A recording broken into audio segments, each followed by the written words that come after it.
Morning, we are joined by one author who has a new book to help guide you with these steps to grasp your confidence and own your power. I love that. Look around the room. You'll see that you're not so alone after all, and that unconfidence could look like any of us. And maybe your whole life you have been told that the best wins, but I'm telling you right now that the best known will win.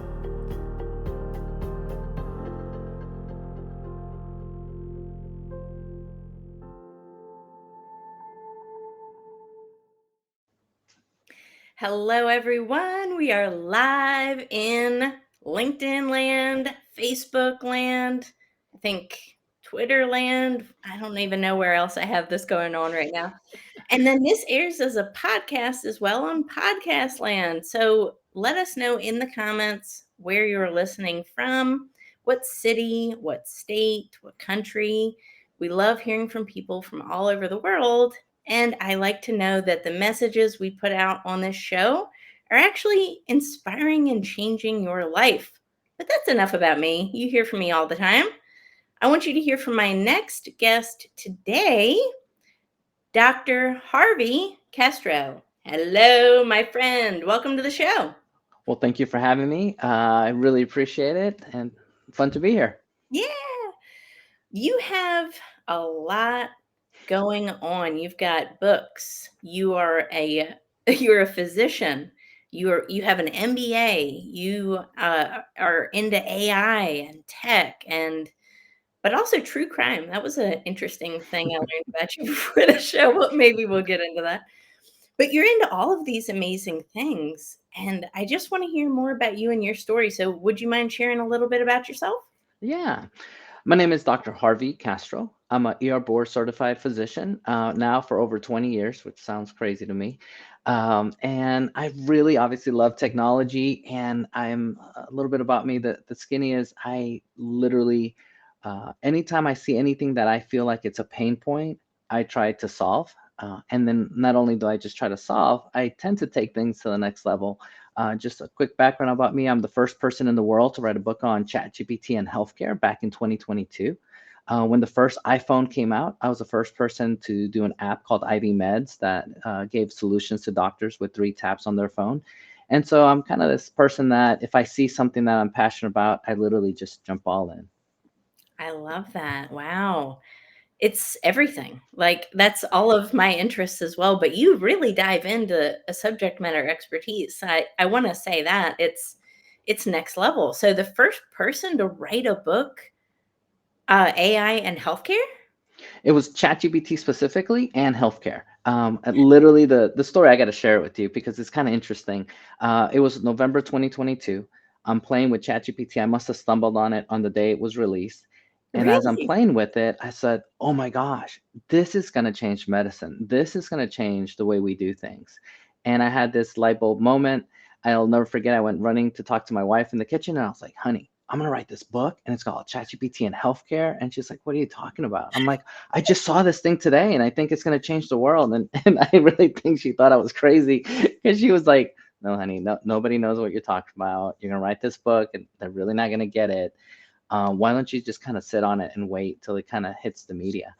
And I thought about it and I said, I'm gonna still write the book. So I wrote the book and I went ahead and published it within 3 weeks. Within 3 weeks. Incredible. Well, that's automatically like what I spotted in your energy, and that's why I like you. Massive action taker. Like, you are my kind of people. I preach this all the time. Like, we can sit on an idea and we can think and theorize ourselves to oblivion, Harvey. We Yeah. can just sit there and think. And you know what? An ounce of doing is worth more than a pound of theorizing. That's what I like to tell myself I anyway. like that. I like that a lot. That's a nice saying. Yeah, it makes sense, right? But in 3 weeks, you wrote this book. Was it the day you learned about ChatGPT? I did. I was so excited and my brain just kind of started exploding. I was like, oh my gosh, this is just amazing. Let me share it with the world.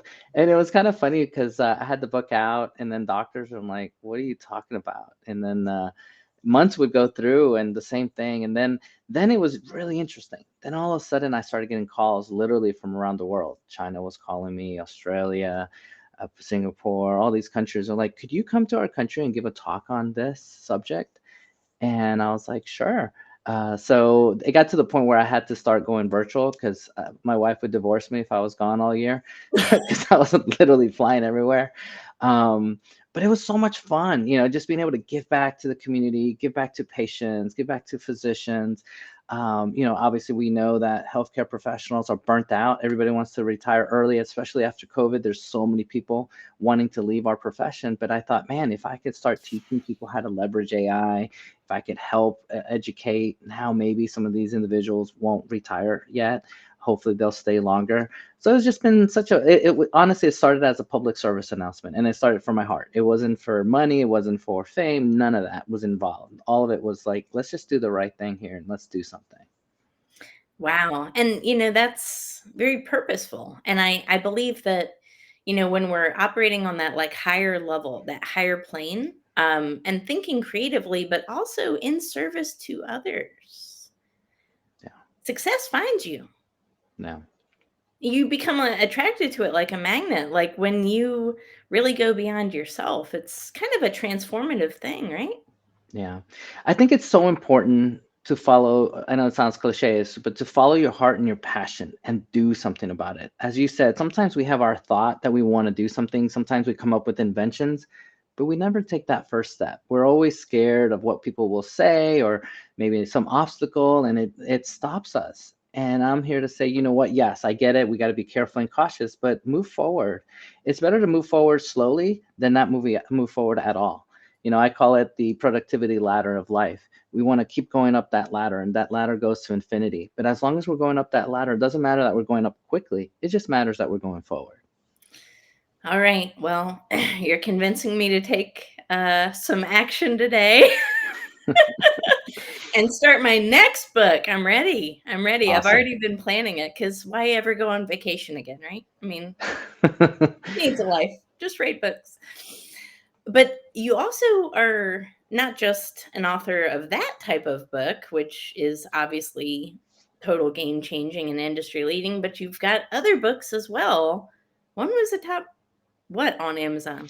I'd love to hear. So this was kind of interesting. I was on Amazon and I was like, oh, I was telling my wife, I was like, out of all the books I've written, the one that I always sees that sells the most is this crime book that is like on Sherlock Holmes. And the skinny is how to solve crime using AI. And it's a whole curriculum that I'm teaching, people like us that we really like crime shows, but we want to learn more, but we're not going into that field, but we still want to learn the science, but make it fun using AI. And so I looked it up and I told my wife, I'm like, oh my gosh, this thing is in the top 50 of forensics. I was like, whoa, like I didn't even know that. And I kept telling her, I was like, man, I keep seeing it pop up every day that it's selling. But I didn't put two and two together. So it was kind of fun. So yesterday on LinkedIn, I posted, I was like, hey, this thing was in the top 50. How exciting. And now I have to share another story. So my wife and I, gosh, for years now, every night she's like, honey, I just want to watch a crime show. I was like, all right, whatever makes you happy. If you want a crime show, let's go. And I wasn't really into it. But now I've been watching so much with her that I really got into it. And so long story short, I said, let me write a book for her. This was when AI was coming out and on ChatGPT, and I the scientist in me went crazy. I looked at all the we're watching crime stories every night. So I did all the cold cases and like doctors that kill, nurses that kill. And then and I thought, oh my gosh, what if I wrote a book on how to catch these people if we had AI? And then I thought, oh man, what if I write a book on like a curriculum, kind of teaching you some of the basics that you start learning from watching all these crime shows, but then using AI. And so it's been fun. And then I use Sherlock Holmes because it's kind of a fun thought of using him. And then I've cloned him, and I could talk about that. Also, the skinny on that one is, I know my ADHD brain here. I took all his books that he's ever written, I put it into a GPT, and then I can have his personality and the way he writes, and I can ask questions about the certain books and ask it about crime, how he would look at crime. So it's kind of geeky, but kind of fun. I love that. And some people are listening to this and maybe they're just now learning about AI, just now learning about ChatGPT and how to implement it in their businesses. And, you know, this sounds like fantasy almost, right? Yeah. Would you have any just general good advice for like an entrepreneur kind of like that that is Yeah. just in that beginning phases of understanding it? Yeah, I'm gonna say all of this is lifelong learning. No matter what, today it's AI, tomorrow maybe something else, maybe AI and gadgets. But as long as we're moving forward, again, the same theory. So my advice to you would say, get on the AI wagon. Maybe set up a Google Alerts with that says AI into your industry. So let's say AI in healthcare would be me, but say you're doing business, AI in business, and then see what comes out there and just make it a habit every day. Read 5 minutes and see what's going on. And then the really cool stuff is I would say follow people. I'm going to self plug myself for us, follow us. Um, I post every day on AI in healthcare. If I see some new gadget that comes out in healthcare, I'm posting about it. And if it doesn't have anything to do with healthcare, but I see it, I'm like, ooh, this would be a great tool in healthcare. And then I give it my spin and I post it. So I would encourage people out there to follow both sides, follow someone on extremes on both sides. That way you can see both sides of the story and then you can see their angle. That way you get the whole story. I love that. That's such good advice. A mutual friend of ours, Dr. Nadia, Mm, she's as well into a similar space, right? And I've yeah. learned so much from following both of you guys on LinkedIn and just reading all of the valuable content that you share. But I do want to say that as well. A lot of people say they share valuable content. Yeah. You really do. So I want to mention that, right? Thank you. This is coming from a place of, I will call it deep subject matter expertise. I don't use that very often because there's not a lot of deep subject matter experts out there. But you truly are one. So Oh, thank you thank you. for, Thank you yeah. so much. That's sweet. I appreciate Oh, that. yeah. Yeah. You've got a fan out there, at least. That's me. Well, awesome. Awesome. Awesome. Awesome. But, this journey that you've been on, what a career, right? So how did you obviously we know now how you got into the AI, how you got into ChatGPT and then connecting it with healthcare. How did you get into healthcare? What was that origin story? It's a constant reminder. It's a scar right here on my left hand. I was 12 years old. I thought I was Michael Jordan when I was a kid, and I love him to death when I was a kid, seeing him play. I was running and I hit this piece of metal in New York City, and it had a piece of metal sticking out. And when it came down, it slashed my hand open. And so, long story short, I went to the ER, waited about 10 hours, and then the doctor said, "We can't do anesthesia. We're just going to have to do this raw." And that was my first experience, true experience in healthcare. And after I came out of that, I said, no way. When I grow up, I'm going to be an ER doctor. I'm going to serve people and I'm going to be humble and very gracious and make sure that I always take care of their pain points, no matter what that is. And, that's how I got into healthcare. I literally come from nothing, literally grew up indigent and just didn't have money for anything. And I told myself, I'm going to work hard to become a doctor. I'm going to work hard to think outside the box. I'm going to be that leader that I want to be so that I can get out of this system. Because I was a first generation American and first person to go to college in my family. And where's your family from? Were they Originally from Colombia, and I was born here in New York, or I guess I'm in Dallas now, but Wow, amazing. So much to unpack there. You and I have even another layer in common. So I Mm, grew up in poverty. I was the youngest of five children from a single mother. nice. We, we can use these past experiences and we can stay there, or we can use them as a catalyst for growth. And I think we're very similar because you know what? My biggest fear is staying the same. My biggest Mm, fear is not failure. My biggest fear is not ridicule. It's staying the same. yeah, I love that. Very well said. Me too. And my kids will laugh because they know the story I'm about to say, and I always say the same thing. I said, when I'm 80 or 90 and you have to put me in some nursing home, don't come to my room. Don't ever come to my room ever, because I will not be there.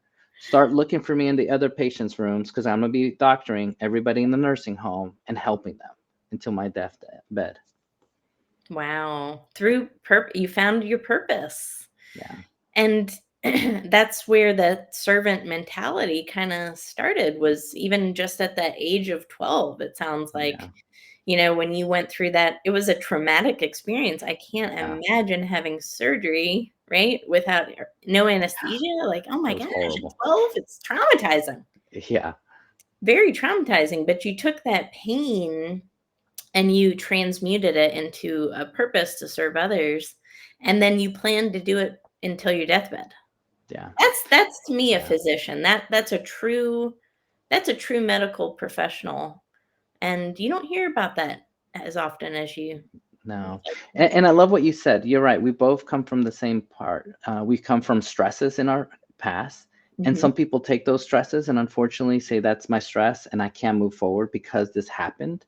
But you and I are looking at it, it's like, no, no, no. This was actually in a blessing in disguise, because now that pushed me to be even better. It pushed me to take it to the next level. I'm not going to use that as an excuse. In fact, I'm going to use it as fuel to push me to another level. And I really believe in that. I think not that I'm advocating stress in life, but I think when these stresses happen, you could go one or two ways. And if you could take it to the positive and really push you, then you have success, in my opinion. Yes, absolutely. And, you know, it's interesting too, you know, a lot of people may take those past experiences and it may hinder your confidence. You know, obviously this show is about Yeah. confidence, so I do wanna hint on that. Because it's really, again, easy to stay some way and not evolve, not transmute yourself, right? Yeah. But it does take a certain amount of self-belief, sometimes, and sometimes it's easy to lack a confidence, especially if you didn't grow up with a lot, Yeah. right? And kinda had Yeah. to climb your way to a lot of things. What do you think you have some advice out there for anybody who may feel like that? Maybe they're feeling like they're at a low point. Maybe they're struggling. Maybe they just lost their jobs or something's not going right in their lives, and they're just Yeah. trying to figure out how to claw their way back up. What do you think? That's a tough one. And I think at the end of the day, don't put value in stuff, in a title, and a Yeah. job. Put value in you and nurture who you are and just grow yourself. I think that's the best thing. And challenge yourself. I was telling a friend of mine, what are the biggest challenges your mom did as a child to you? And I said, you know what? This story right here. I was learning how to drive. I would always drive to my high school. I'd always take the feeder in New York. I would never get on the highway. And one day she grabbed the wheel as I'm driving and pushed me onto the highway and pushed me to learn how to drive in the highway with seconds. I didn't have time to think and tell her no. That's probably a good thing there, right? Yes.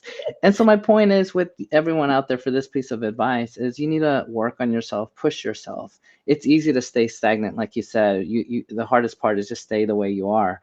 But the best thing is to really push yourself.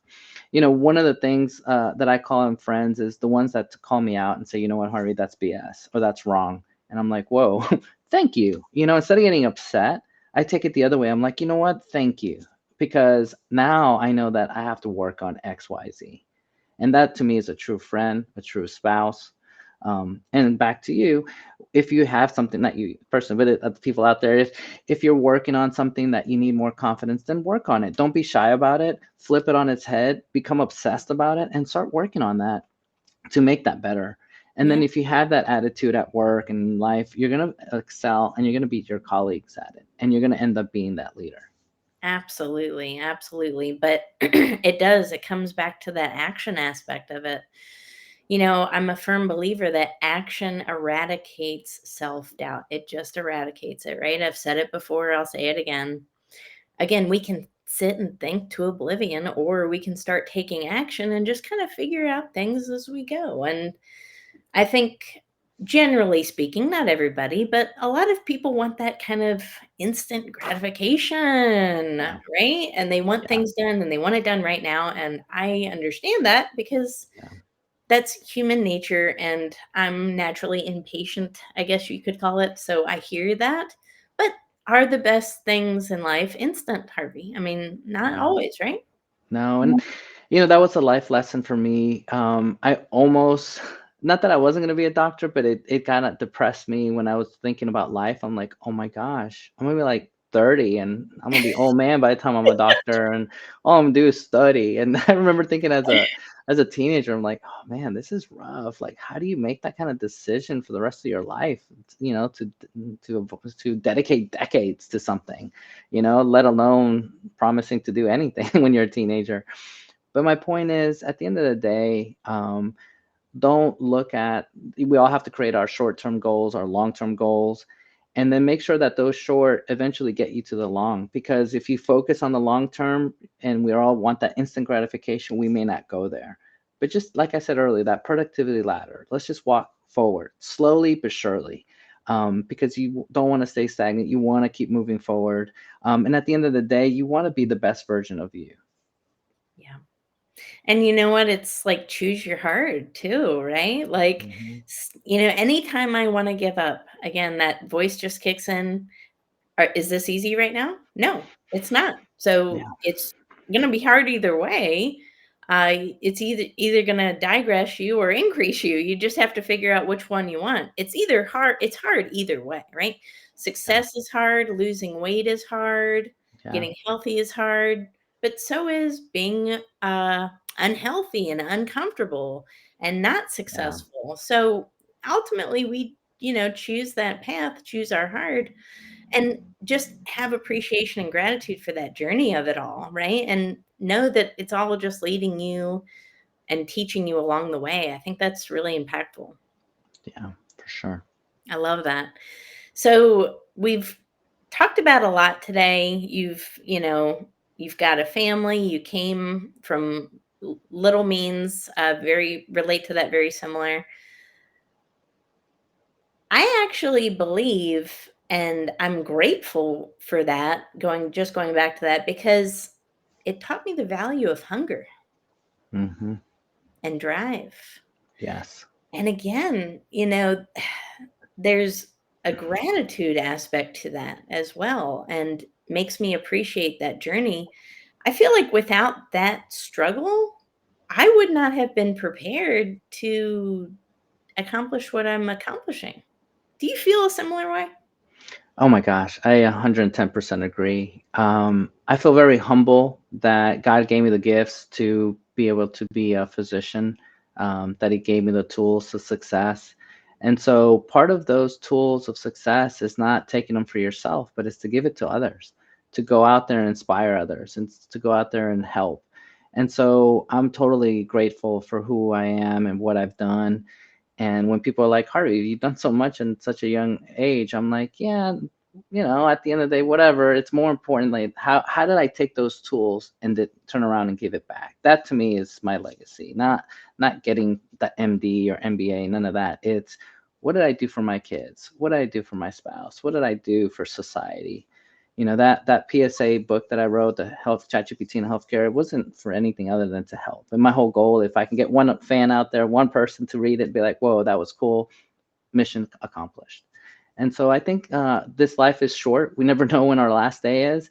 But if we're always giving and giving to the world, then on our last day, on our deathbed, we know that we gave our all. Absolutely. That's the real legacy we all leave behind, right? Yeah. That really is. Well, I know that this conversation has been really engaging and inspiring. I would love to know, who are the types of either people or businesses that you work with, so that we can make sure that the right people see this interview and understand that they can hire you for a service. Yeah. So I'm working as a consultant in AI healthcare. Also helping startups with how to use AI to be more efficient. Two projects that I'm really proud of is one is I'm creating my own AI healthcare products that I'm putting out there, and I'll have some fun ones that I'll be releasing here next month. But the other one is called Help AI, and it's a simple idea where it's a little AI camera that goes over the patient's bed, and it does predictive analytics. So if someone's, say, 60, 70, and they're a fall risk, and if they fall and break the hip, more than likely they may pass away or some bad outcome, this camera is literally telling the nurse and everybody, hey, patient so-and-so may be getting out of bed, and soon predictive analytics. And then the other part that's really cool is it verbally tells that patient in their language, hey, ma'am, do not get out of bed. Patients, your doctor's coming or nurse. So I'm really proud of that. That's coming. Just being able to help out, Wow, that is nothing I've ever heard of before. That is truly amazing. Yeah. That's incredible, Harvey. This is something that it's again, I just want to clarify again, if there's people out there that are just now kind of getting into AI and its capabilities, it's not changing the world. It has already changed the world. Okay. So this is something that, just started getting developed really heavily like 2 years ago, I guess, ChatGPT, Yeah. right? But now that's already been in the works for 2 years. So businesses that implemented this 2 years ago have that curve already. So this is nothing to keep thinking about, keep considering. Should I look into this? Should I not look into this? The answer is a profound and resounding yes, Yes. because we want entrepreneurs to succeed. And I am a huge advocate for this. I know that it works because I utilize it in my business. And if you're a forward-thinking person, definitely you want to utilize this technology that's available. It changes the game, right? Oh yeah, for sure. For sure. Yes. There's so many things. I know we don't have much time, but I'll plant two seeds. One is last year I cloned my voice. I can take any blog that's out there, and under 3 minutes, it'll give me a fake conversation with my business partner, I talking about the blog, critiquing it. It sounds pretty real. And then it gives me the audio file and pictures that I can upload to Spotify. And it's just a way that I'm leveraging AI to produce more. Okay, you're gonna have to help me with my audiobook. Yes. I'm dreading I doing. have some tips for you. I have some really tips. And then I know we're running really out of time, but this last example, you're gonna die. Love it. Somebody on LinkedIn, I think it was May the 2nd or 3rd, posted the top AI TED Talks in the last 10 years. And so I looked at it, I thought, wow, this is cool. I went through all of it, extracted each one's lesson, and then made into a mini chapter. And then I did another chapter about that in healthcare. And I'm submitting it to the publisher today, and I hope to have it out by this weekend. Oh my gosh, another one. All right, so now you've got me writing more books and looking into Yes. audiobooks. See, we're Oh, I got some tips for you. I'll help you with your audiobook. You're going to I be need shocked what I'm about to tell you. yes, I need so much help with that because I have been putting it off and dreading it. So maybe we can get it released by the 1 year anniversary, which is August 18th. Oh, yeah, you could do that. You're my new best friend. Awesome.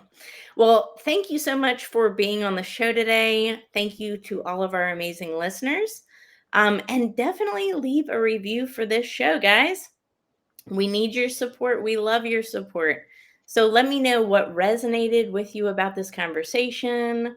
Let me know if you need any more information on Harvey. I'll be happy to let you know and hook you guys up and, share with you any information he has. And then also, don't forget to share this podcast on your platforms. So whether that be social media or email, we love it when you share. Sharing is caring. But either way, we will talk to you on the next episode. Take care, everybody. We will see you next week.